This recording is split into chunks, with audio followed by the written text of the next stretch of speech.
bakal nindaki marang-marang para Pandhawa. Lah kok malah dibote oleh si adikne dikongkon dadi panyasane wong sesaji. Ya wis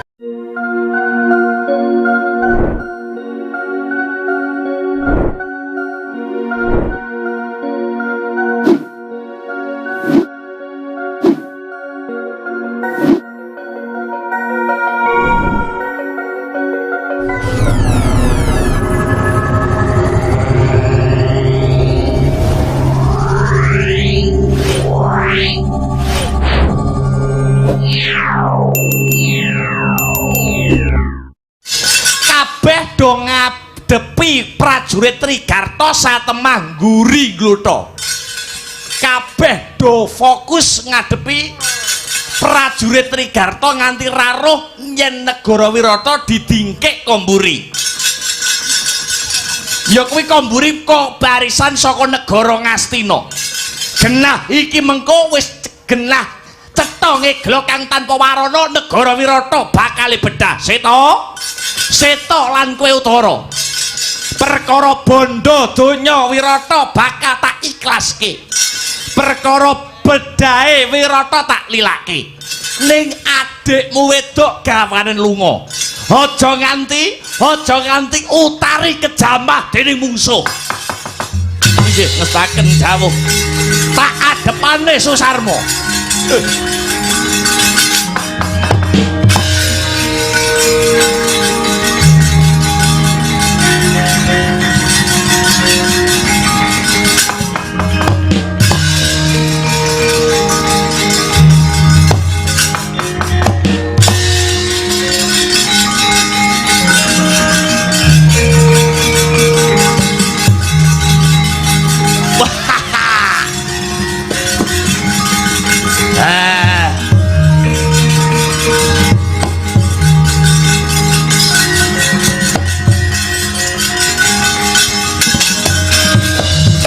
Uposanya pratangga windu wiyat amun-amun lirku mampang. Amun-amun lirku mampang maletik mancolot kuku sing sewangga ulun. Bajingan renak iwake. Matswapati. Ya. Ratu Kempong Perot Jambul wanan mlaku ora jecek yen ora dinuwak nganggo teken. Iki rasakno gedhohamu. Rasakno unduh-unduhamu biyen. Kowe wani nolak sing dadi panglamare Ratu Trigarta Prabu Salma Prabu Susarman. Kowe mbiyen arep tak mulyake dadi calon maratuwa ning kenang apa panglamarku karo anakmu si Utari malah mbok tolak mentah-mentah. Bajingan kowe. Ayo saiki manutno uncupno tanganmu. Uncupno tanganmu Wirata ora nganti saksi garing bawang bakal rata karo bumi. Bumine sapa? Yu ngatemi. Kowe aja blawanan. Kowe aja blawanan. Timbang anakku Utari tak wenehke karo kowe luwung tak pakake kirik raimu. Aji kirik timbang Susarma. Ayo kowe manuta karo Susarma. Mumpung isih ana wektu, mumpung isih ana wanci kang mirunggan, pasrahno anakmu wedok, anakmu perawan si Utari tak rumate ora bakal uripe sara ning bakal tak mulyake tanpa nono.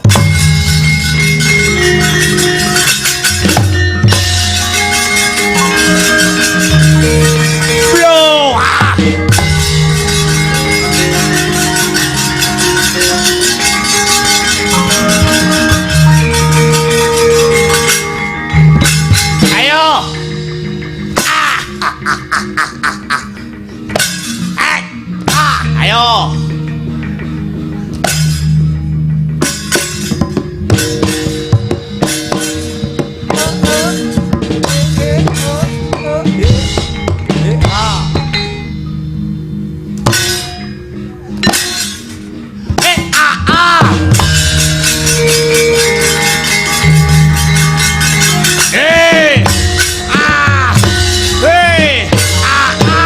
Wah.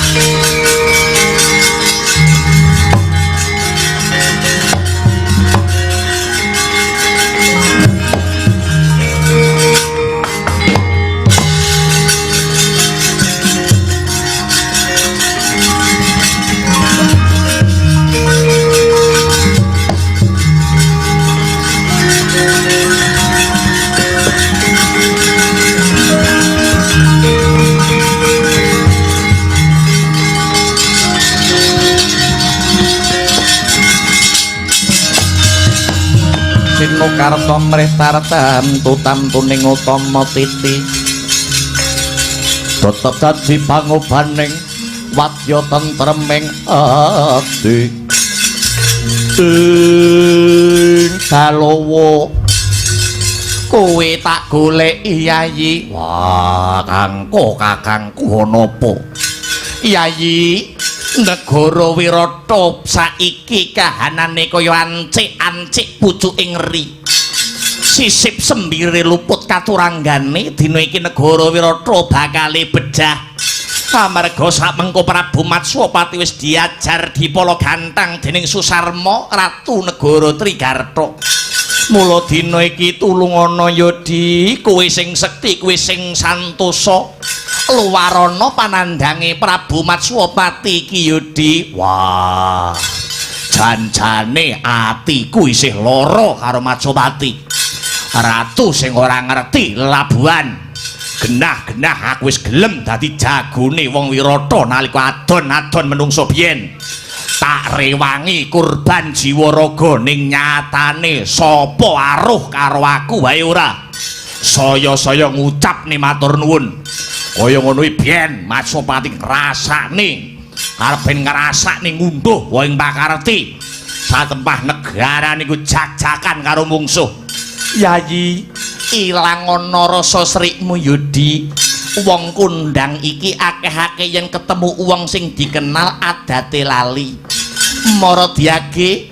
Maradiage tulungana negaramu iki Yodi ning nyatane aku dadi jagone Wirata nanging babar blas ora tau diajeni karo Matswapati Yayi kowe eling Yodi aku lan Siadi kari dungkap pirang dina maneh kari sedina iki dedelikan ana negara Wirata yen to nganti negara Wirata bedah tegese awake dhewe bakal konangan dening para Kurawa satemah baleni dadi wong buangan 13 taun suwene maneh konangan yo ben baleni hukuman yo ben ya ampun kowe kebangetan Yodi kowe mung pikir diri pribadimu kowe mung mikir individualmu dhewe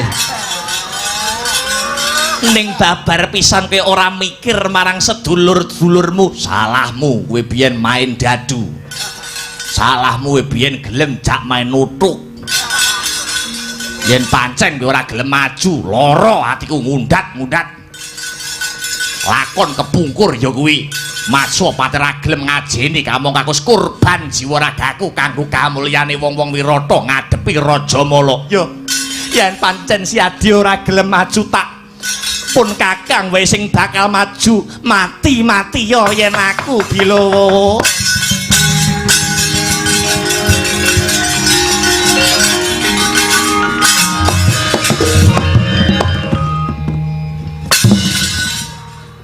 arep ning ndi kowe aku arep maju rasah sak umur uripmu ora tau perang kok arep maju arep gelut model piye kowe lagi kuda-kuda wis nguyuh kok ora sah maju lah nyatane kowe ora gelem maju kowe ora gelem nulungi Ratu Wirata iki engko nek kadenangan karo para Kurawa dhewe bakal mbaleni hukuman meneh sumenya sawetara Susarwa atasane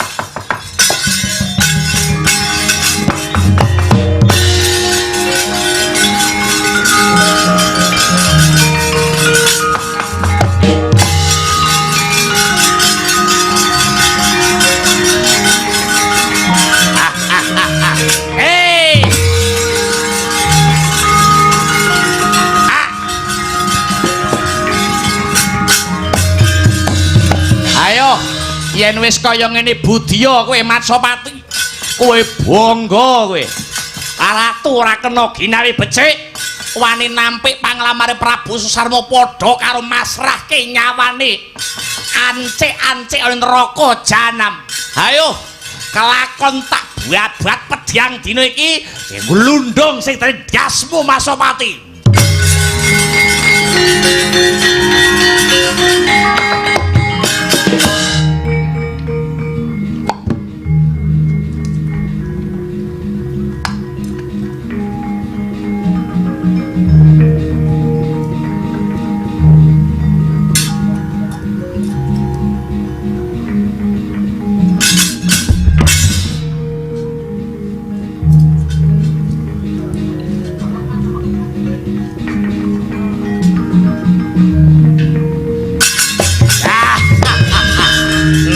wong liya mbok apusi kena.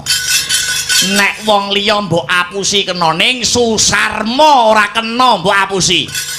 Nek wong liya paribasane telek dibungkusi mripate pelek jek kenek diapusi, nanging ning Prabu Susarma ora bakal bisa malya dadi bulus poleng. Sirah mbok sikil, sikil mbok sirah, aku ora bakal iso mbok apusi. Arep kowe namur laku dadi tukang jagal, arep kowe namur laku dadi wong alasan, sejatine kowe iki panenggak Pandhawa jenengmu Werkudara.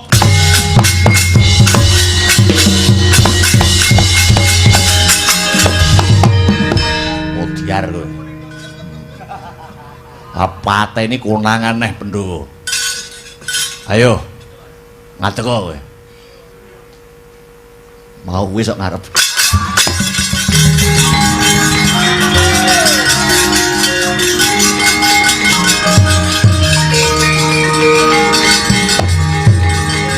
Ora mikir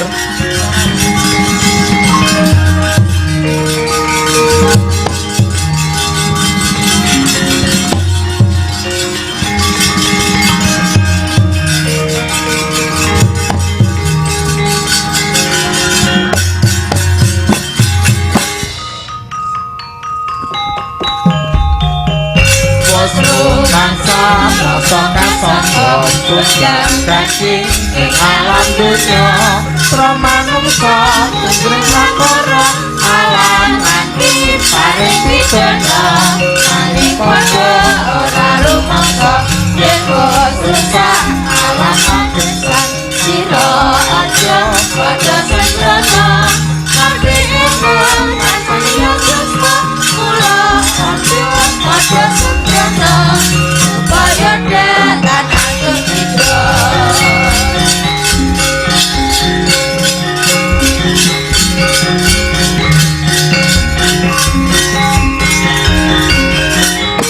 Utari kowe ning ndi Utari?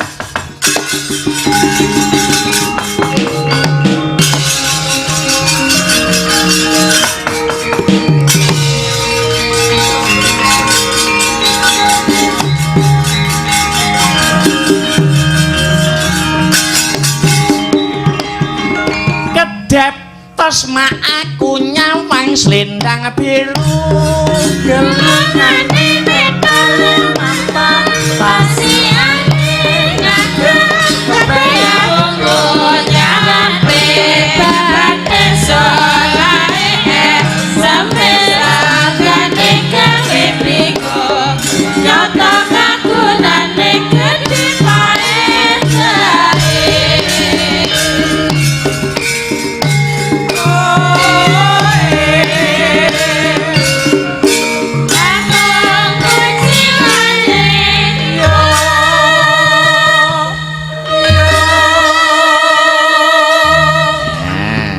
yuk salah satu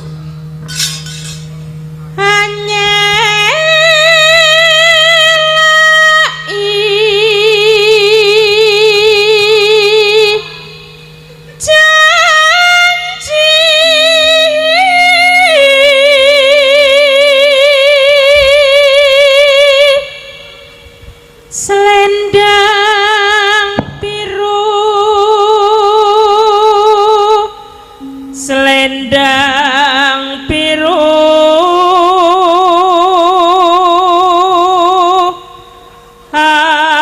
among ngenai hati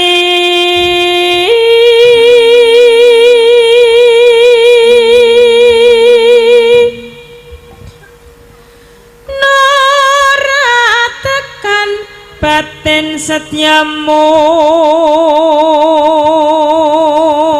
sesarengan ya selendang biru.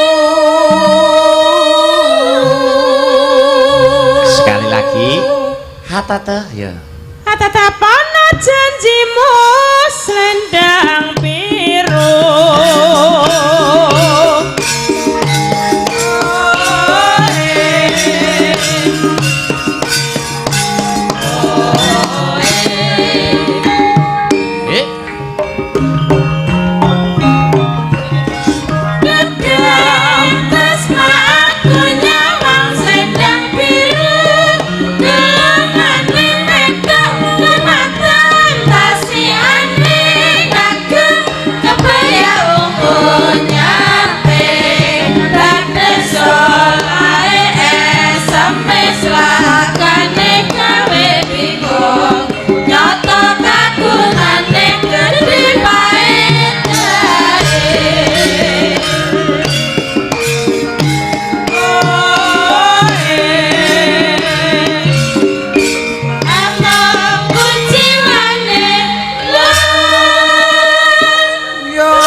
setiamu.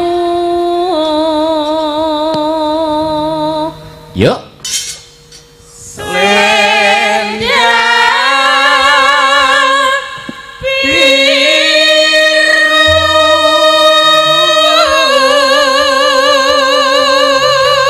Geropak Mas Arya. Tatapan janjimu selendang biru. Subhanallah walhamdulillah wala ilaha illallah wallahu akbar. Selamat pagi Mas Gareng. Pagi Dek Petro. Selamat pagi Dek Bagong. Pagi Mas Petro. Ya. Sujud syukur ngarsaning Gusti Allah Subhanahu wa taala sing nitahake bumi kang sarta langit awake dhewe ketemu masih dalam untaian benang merah walimatul khitan ngono ya Dek Petro nggih. Bot-botipun ngestu padha dawuh pangandikanipun pepunden kula nuwun inggih menika Mbah Kong Haji Kastur mantan kepala desa ingkang lenggah ana ing Getas pancen bener.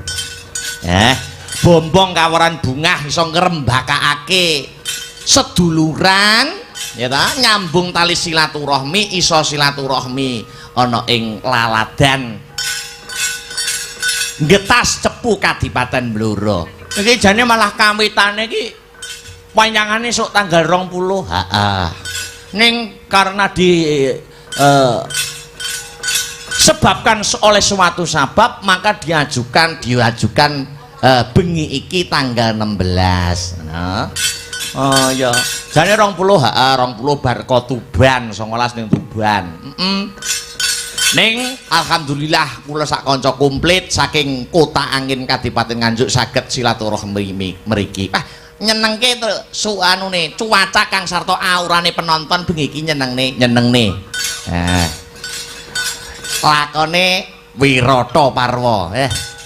Ya, lakon wiwit ngarep perang terus. Tuban apa lakone? Tuban. Wis anggeni domonge kok. Wis anggeni gugat. Ya manut pamundutan. Ya,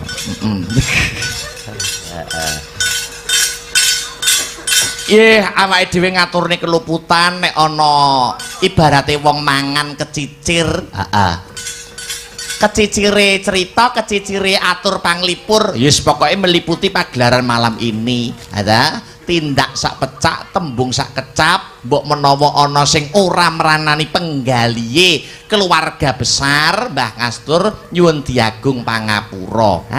Ya. Awake sak bisa-bisa Wirata Parwa ya dibecik-becikke, diapik-apike. Nek Wirata Parwa ngono ya lakone ya setiap dalang ki intisarinya sama. Padha ya padha. Pandhawa namur laku nyamar dadi wong buangan. Puntadewa dadi Soda Dwijakangka mantri Pasar Gedhe Wirata, ya. Bratasena dadi jagal Bilawa. Terus si Janaka dadi guru tari, jadi Kedi Wrahatnala. Terus Nakula Sadewa kuwi dadi tukang angon. Oh, tukang angon. Tantri Pala Dama Ganti. Ya. Intine padha-padha. Iki mau wakeh banget pamundutan sing durung dipinangkani. Nek mau limbukan mau nyelindro kabeh iki kari sing nyisake sing melok-melok. Ana sing nyuwun Taman Sari.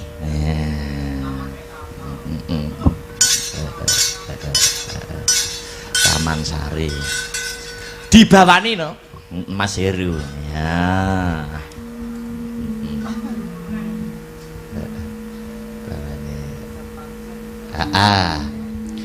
Sik tak wacane iki mau Taman Sari pamundutan saka sapa?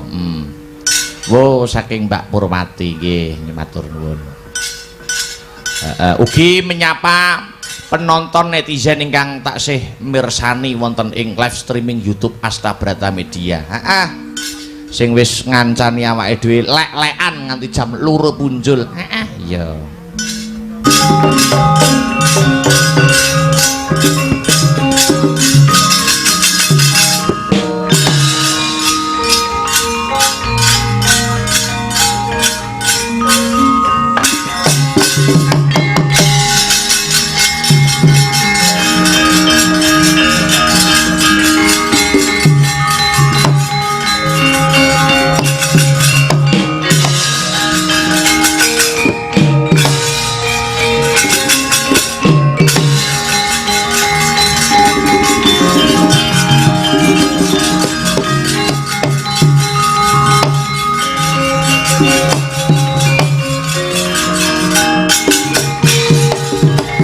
Riris harta palawana uting ranu kesekar sambilan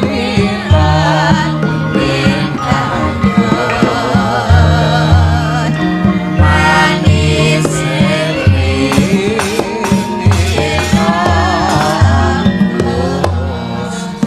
sumengko pengamak bojro wonten menapa Kakang Utara amar pekikeng rayi kula pun Utari kawruhan ana Utari lamun dina iki negara Wirata bakal bedah awit dina iki negara Wirata karampit saka ngarep lan mburi saka ngarep negara Trigarta Prabu Susarma lan saka mburi negara Ngastina kang dipandegani dening Narpati Ngangga Karna Basusena. Mula ing ripalungguhan iki perkara bandha donya wis diselehke kelawan Kanjeng Rama. Dina sak mengko anggonku metuki Yayi Utari. Ing ripalungguhan iki aku mung bakal nyelametke kawilujenganmu Yayi Utari.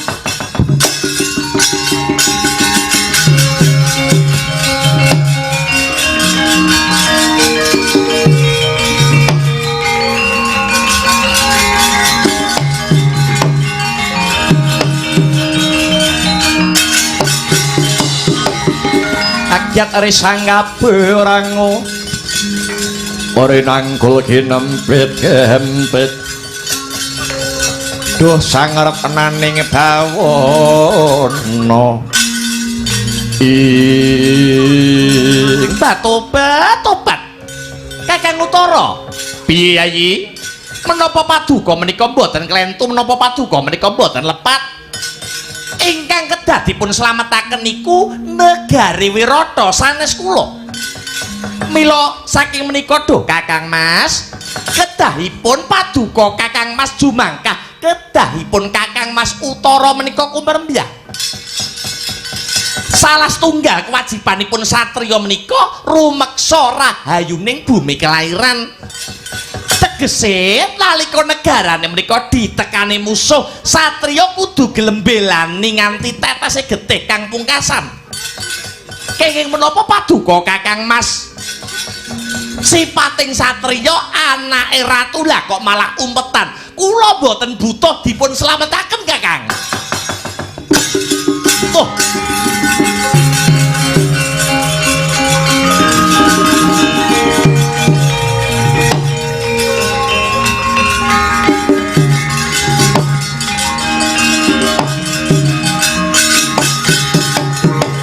latalah tari tinotok dadaku Utariya pranyata bener apa sing dadi kandhamu Utari yen to negara Wirata kene kang kudune bisa dislametake ning nek upamane aku maju perang kamangka prajurit Ngastina iki ora kena disangga enteng kamangka prajurite para Kurawa kuwi ora kena disepelekake. Karepku aku kepengin maju dadi senopati nitih wujude kreta sing jenenge Kreta Garuda Yaksa. Lah banjur sapa sing kira-kira saguh ngusiri aku? Kula Raden.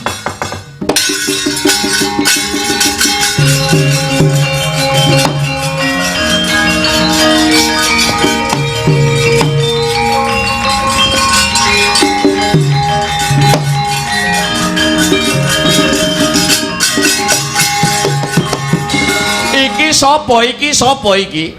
Kula pun kedi wrehat nala. Gaweanmu ning negara Wirata, guru olah kabudayan ugi guru tari tumrap para-para putri ing negari Wirata. Kosik to. Kowe kuwi mung sak guru tari, kenlang apa kok kowe wani dadi kusir perang? Kamangka aku krungu kabar kowe ki wandu utawa inces. Nyatanipun kula wani dasare upami kula pejah badhe arum ingkang dados asma kula. Kula aturi midhangetaken ucapipun Kedi Wrehatnala menika Kakang Mas. Yo dasare wantu, dasare banci wae. Bisa ngucap tembung sing kaya mangkono. Ya utari ya. Dadi kowe wani tenan wantun. Ya yen pancen mangkono hayo gek melu aku nitih wujute kereta negara Wirata ya Kedi Wrehatnala. Sikra kang bala tumingal.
Punapa mirah ingsun prihatin waspaku mijil tuku dahan tanpa kang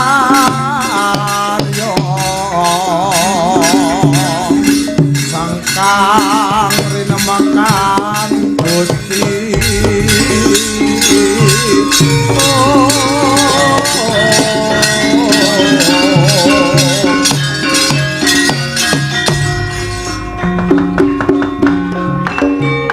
Jagat Dewa Bathara wasesaning Bathara jagat Kedi Wrehatnala kula wonten dawuh tinimbalan Raden iki kereta Kyai Garuda Yaksa nuninggi iki kereta dalem negara Wirata iki ora bakal metu nek ora pas ana ing pabaratan utawa ora nalikane perang gegempuran lakar kados mekaten kowe tak takoni ambal kaping pisan maneh kowe sago kowe sagah dadi kusir ngretani Kyai Garuda Yaksa dadi kusire Raden Utara lho nggih kula sagah senadyan kula menika jinejer dados wandu nanging jiwa kula satriya jiwane satriya piye ucapipun kalih batinipun kedah sami lati pakarti kedah nyawiji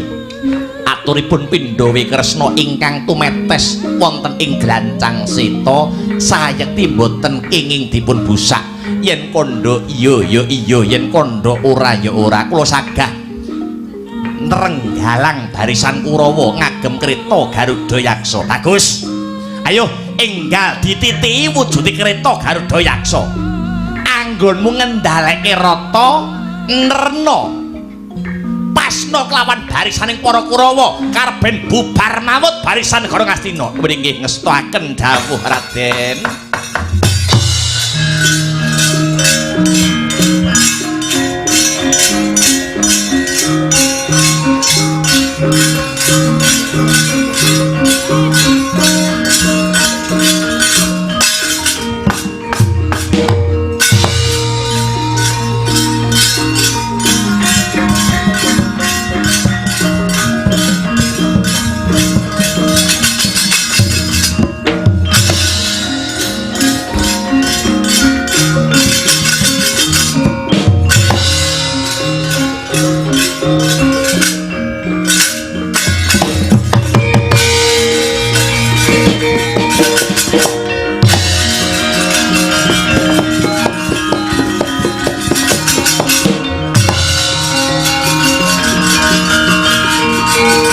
Yo, maju Kurawa, Kurawa maju. Yo, yo, yo. Ayo Kurawa.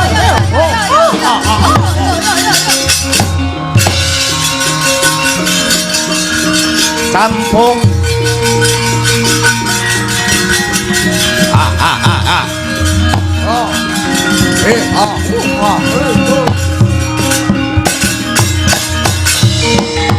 Hey, hey, woi, woi, hey. Hey, hey, hey. Hey, hey. Hey, hey.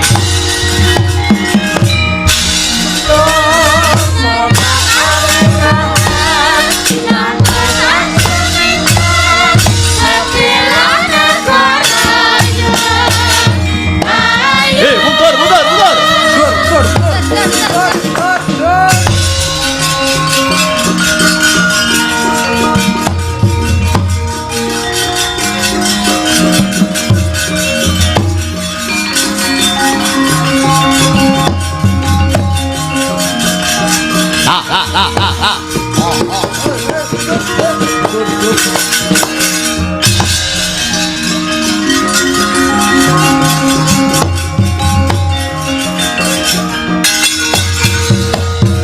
Yogya malih kinarya palupi Surya putra Narapati ngawangga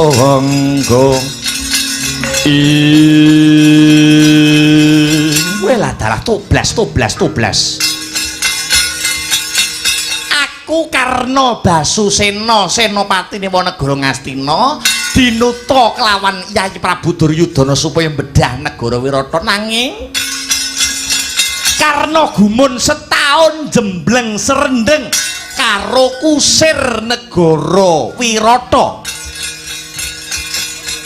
lamake mung ngendhaleke wujuding rata nanging bisa mbubarake barisan Ngastina sing semono akeh ing atase mung sak ngendhaleke wujuding kreta iso ngundurke barisan Kurawa semono kae elok timen bocah kae wiwit kuncung nganti gelung aku lagi ngerti wong Wirata ana sing besus ana sing wegik ngendhaleke kreta kaya mangkono ya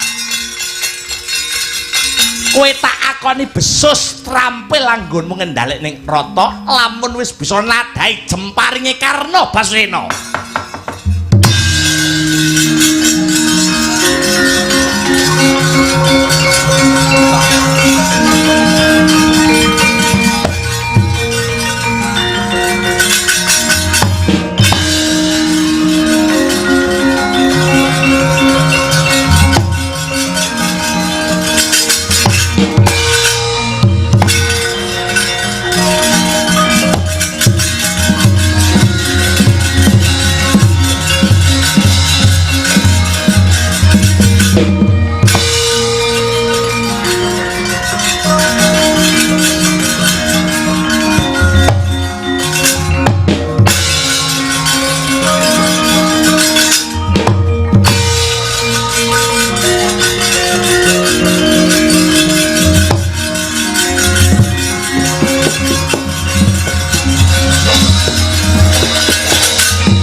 kaya udan ing mangsa rendeng dumawahe panah saking Narpati Ngawangga Dadi cilik atine Raden Utara mulat cacai jempare ingkang maewu-ewu.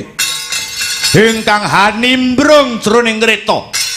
Sigra melumpat saking baking rata Garudayaksa Raden Utara prayitna sang kusir.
Saking Buddha Sakura kula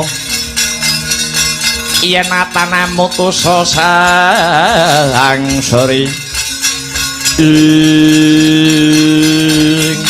kurang ajar kowe ngrunyam kowe karo anak ratu wani mbatek lambiku nganti mbok jentuske ana sela karang karepmu piye Kedhi Wrihatna lho. Nyuwun pangapunten Radi Keladu ingkang dados pakarti kang sarta tumanduk kula. Piye? Awit paduka nilaraken wujudipun rata. Paduka wanuh-wani nilaraken kreta Garudayaksa. Apa ora ngerti kondange Narpati nganggo Karna Basena anggone trampil yen perkara babakan nglepasi wujuding jempari. Wes sak lumrayen mungkret sing dadi atiku. Wes sak lumrayen cilik sing dadi atiku. Lah kok kowe wani-wanine njentuske Atma Jendra Wirata ana sawijining sela karang karepmu piye? Kedhi Wrihatna lho. Yen makaten paduka Raden Utara menika lati kalian pakartinipun boten jumbuh. Ora jumbuh piye? Paduka boten netepi jiwanipun senopati, jiwanipun satriya. Jiwane senopati piye? Jiwane satriya piye? Jiwanipun satriya kang sarta jiwanipun senopati menika boten badhe ninggalaken wujudipun pabaratan menawi dereng mati. Ewadene paduka bucik kulitipun mawon dereng muncrat getihipun mawon dereng. Paduka ninggalaken pabaratan menika tegesipun paduka jirih getih wedi mati. Ning pranyataku ora wani tenan ngadepin diadaki Karna Basena menawi mekaten lelampahanipun diwalik. Diwalik piye Kedhi Wrihatna lho? Kula kemawon ingkang dados senopatine paduka ingkang ngendhaleni wujudipun rata Kyai Garudayaksa. Kowe kula senopatine paduka kusire. Kowe banci iki? Kowe ACDC iki? Kok kowe kok wani-wanine madeg dadi senopati? Sing mbok ndeldelke iki apa Kedhi Wrihatna lho? Ala tanpa rupa kula menika gadah wujudipun piandel. Apa piandelmu? Piandel kula wujudipun senjata utawi pusaka. Pusakamu ndoki kaya apa? Utara pengin nyuwurupi. Kula aturi nderek kula Silwin.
saiki kowe ya keladuk neh Kedhing Wiratnala. Aku wis mbok jentuske ning watu, saiki kok malah mbok jak mlebu alas iki karepmu piye? Aku ngerti kowe iki wandu, aku sumurup, kowe iki banci. Lah kok malah mbok jak mlebu alas kok gek aku meh kok sodumi. Mboten. Ndak tenan mboten. Kula namung badhe nedahaken pusaka kula ingkang kula singitaken wonten sak lebeting wana menika. Endi pusakamu? Tak sawangi. Punika pusaka 3 kula. Duh sinuwun.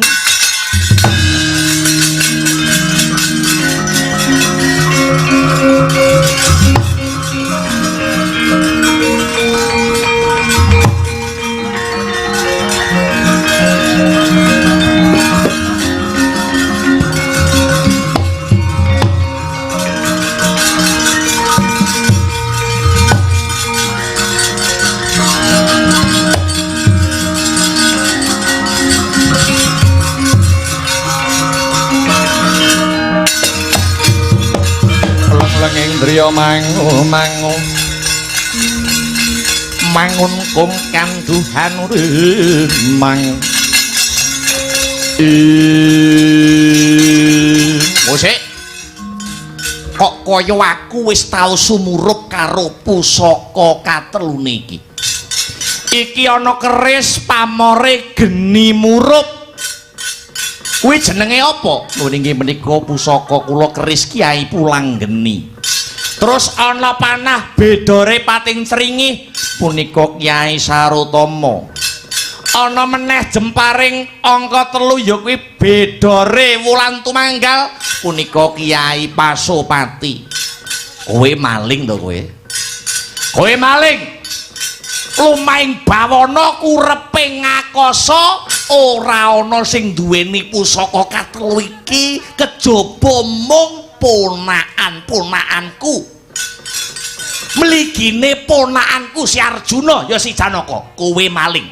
Wani nyidra wujude pusakane ponakanku si Arjuna. Kula mboten nyidra, kula mboten maling. Nyatane pusakane Janaka kok gawa? Kula menika namung dititipi kalian Raden Arjuna. Kowe dititipi, kula namung dititipi. Ngene iki aku malih kelingan lakon Duk Kepungkur. Sarampunge lelakon Pandhawa dadu, Pandhawa ilang, Pandhawa mlebu ning alas mbuh saiki isih urip apa wis mati. Ngene iki aku malih kelingan karo ponakan-ponakanku para Pandhawa kira-kira isih urip apa ora Kedhing Wiratnala. Kowe sing dititipi pusaka katelune, pusakane si Arjuna kira-kira Arjuna isih urip taksih. Isih urip maksih gesang sinuwun. Apa ya? Nuwun inggih. Apa kena tak ugemi sing dadi ucapmu? Nuwun inggih kenging. Raden Arjuna sak mangke taksih gesang. Isih urip taksih. Yen isih urip kowe iso gelar, kowe ya kudu iso gulung. Aku bakal takon karo kowe Kedhing Wiratnala. Saiki mapane ponakanku ya kuwi si Janaka, sumrambahe ponakan-ponakanku liyane para Pandhawa, mapane ana ngendi Kedhing Wiratnala? Paduka Ngupadi. Ponakan Paduka nuwun inggih Raden Arjuna. Pancen bener kaya mangkono. Sakmenika Raden Arjuna mapan wonten gunung. Gunung ngendi? Mapan wonten ing Gunung Sakpejagong. Gunung Sakpejagong. Gunung Sakpejagong iki desa endi? Desanipun Desa Adu Arep. Desa Arep iki kecamatan endi? Kecamatan Omong-omongan. Sik. Aku goleki ponakanku ya kuwi para Pandhawa. Mligine si Arjuna, mapane ana ngendi? Mapanipun wonten gunung. Gunung endi? Gunung Sakpejagong. Gunung Sakpejagong iki desa Adu Arep. Desa Adu Arep kuwi kecamatan Omong-omongan. Kowe nak Janaka to.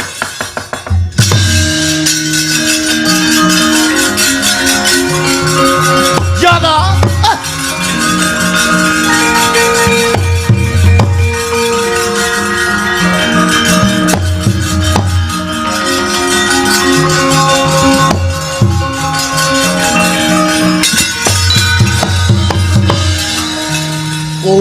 Janaka ya apa ora? Nuwun inggih lara apa? Layak nek mung ngendhaleke wujuding kereta terampil besus nrajang barisaning para Kurawa. Nuwun inggih do paman. Ya. Kula badhe mbabaraken sejatosipun keng putra-putra para Pandhawa sanesipun inggih wingitan mapan wonten ing negari Wirata menika. Contone sapa? Kakang kula Kakang Puntadewa. Ha? Sakmenika inggih singitan dados mantri Pasar Gedhe. Jenenge Soda Dwija Kangkok. Ala toblas. Soda Dwija Kangkok iki Puntadewa. Nuwun inggih. Olah dalah. Lah terus Masmu Werkudara ingkang dados lari jagal ingkang hanyirnakaken Raja Mala. Nuwun inggih akasih Jagal Abilawa. Ala toblas. Masmu Werkudara kae nuwun inggih ingkang dados Jagal Abilawa. Lanjur si kembar Nakula Sadewa ingkang dados Tantri Paladrama Ganti ingkang wonten ing Karang Padesan ingon-ingon singa masa dingu. Lah negara Wirata negara sugih kok. Ingon-ingon jaran, ingon-ingon bebek lan sak manunggilipun. Weh lah para Pandhawa padha mlumpuk ana ing negara Wirata. Nuwun inggih yen ngono aku percaya karo kowe. Yo diwalik wae lelakone kowe sing dadi senopati.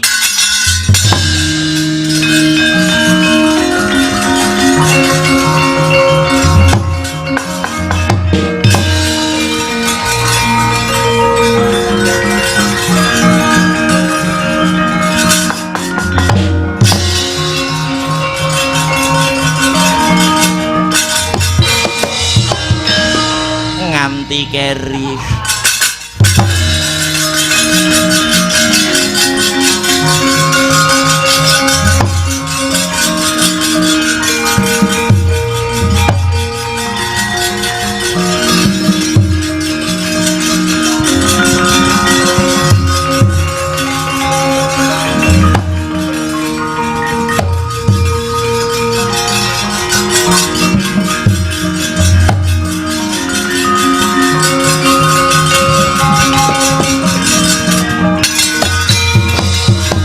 Mentang Gandewa sinandangan Warastra Kiai Pasopati ingkang hamrebawani angin gedhe medal sajroning panah satemah mahanane mundur mendelong barisan Ngastina.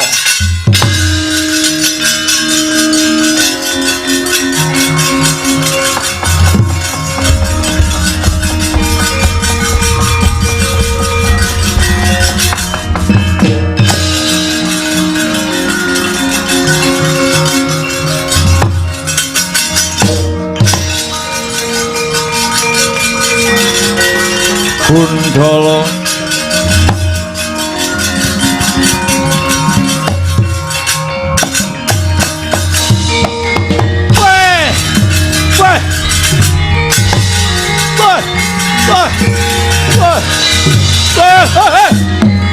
Apa samesti Gundala Pantolong otak samudra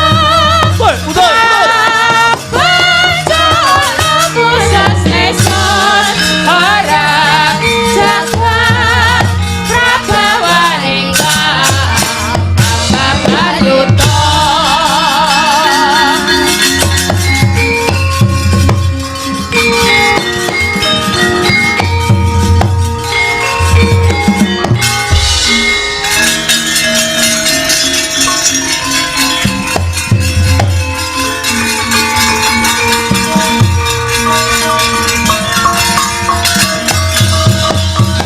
Mara Sang Arjuna esmunira kamanungsan kaserpanting kaing mungsuh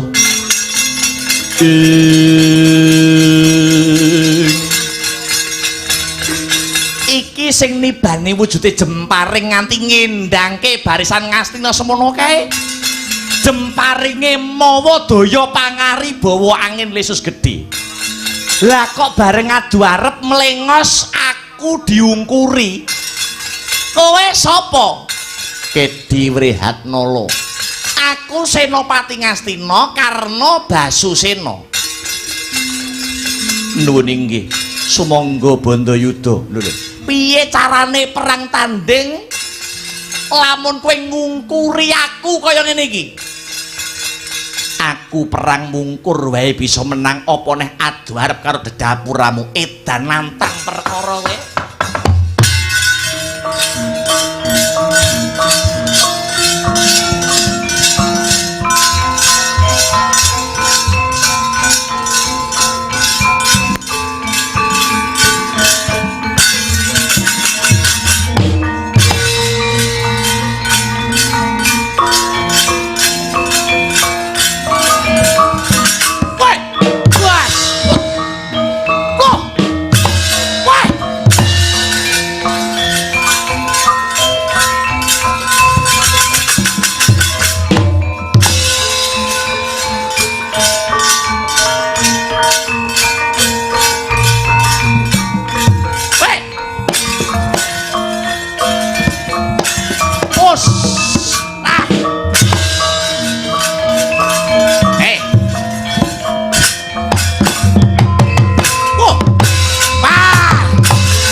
Mungkur jebule kowe to cah bagus ya. Yen genah kowe sing nandingi pun Kakang, aku wae tak sing ngalah ya. Saiki aku ngalah ora arep tak bajutke nggonku Bandayuda, tak enteni ning perang gedhe Baratayuda Jaya Binangun ya.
Durna, wonten dawuh panemban sajroning perang gegempuran iki kok ana pawongan sing wanuh-wani nibakake jemparinge ning ora diner dadane aku karo kowe ning jemparing iki kaya sengaja dilepasake karben tumibeng ana ing bumi.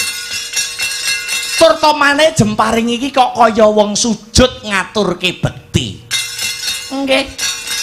Kamangka sak lumaing bawana sakureping ngakasa ora ana satriya sing bisa jemparing model kaya ngene iki kejaba mung bocah kae. Nggih kula nggih ngertos kok. Punika ora ana wong iso manah panah iso sujud kaya wong ngaturke bekti. Menika nggih murid kula ingkang kula tresnani, nggih murid panjenengan ingkang paduka tresnani. Nuwun nggih satriya panengah Pandhawa, nuwun nggih pun arep wis tutupen lambemu. Iki engko ndak para-para kae mbaleni paukuman sak suwene 13 taun. Nggih, wis cukup ngerti wae. Ayo bali praja.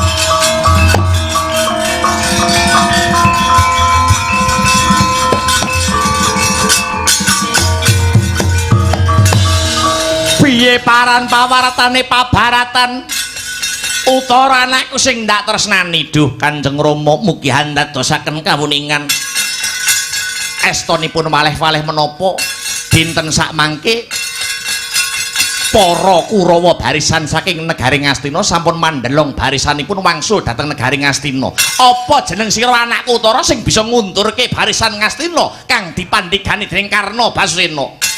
Mboten kula Kanjeng Rama, nanging kang wayah paduka piyambak. Lho, putuku sapa? Mboten ngemungaken nuwun inggih punika pun para Pandhawa. Pandhawa nuwun inggih, Pandhawa ilang nglakoni paukuman saksuwene 13 taun merga sakwuse lakon Pandhawa dadu duk kepungkur. Nanging nyatanipun inggih kados mekaten.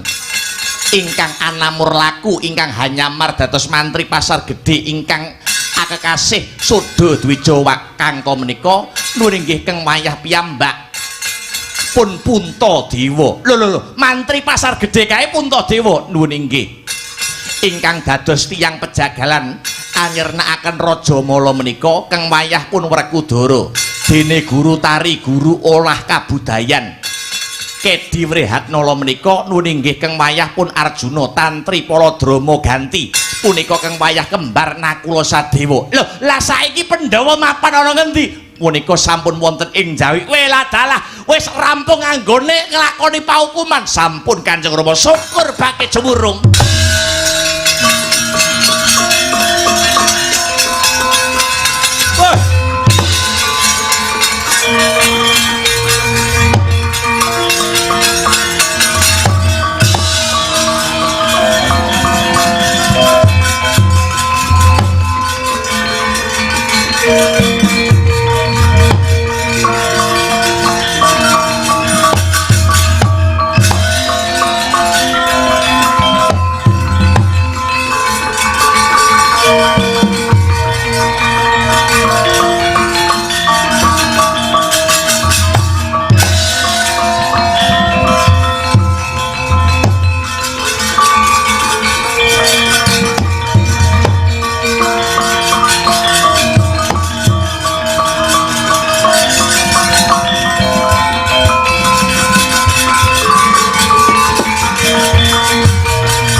Putu-putuku Pandhawa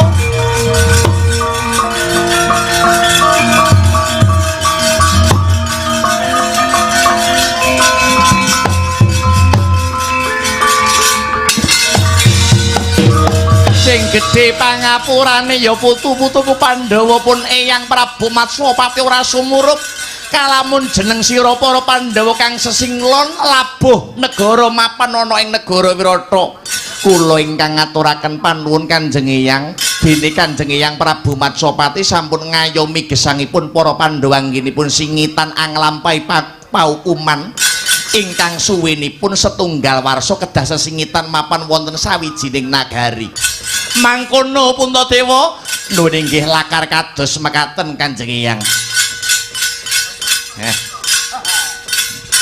Mau anu to? Ora nggo adegan kepruk ada dadu to. Wis keselok kepruk-keprukan. Pakon wis arampung Petruk darmaning para Pandhawa. Nggih syukur nggih kula nggih melu seneng melu bungah melu bahagia. Iya.